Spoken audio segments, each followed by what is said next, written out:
next issue I want to discuss is how to go ahead and keep the band from being too narrow or cutting onto a person's hips. Females' hips are typically a little bit wider, and subsequently the band can cut into the hip. How do we rectify that? Well, very often what I'll do is I'll take and attach a smaller band into a larger band. In this case, I have a mini band. I will take the light band or the 1-inch band and attach it into that one, assuming that the person I'm training or working with can only handle right now using a mini band.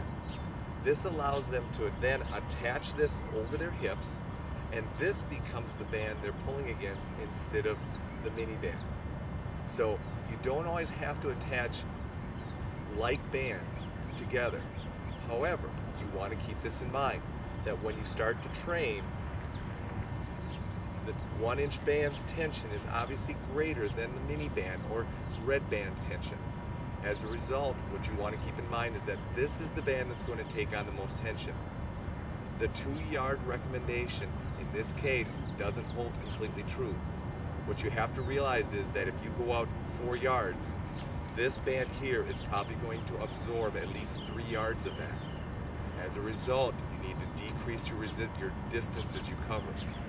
Very often, I will go ahead and use a 1-inch band with a black band, or I'll go ahead and use a green band, which is a 2-inch band, with a black band.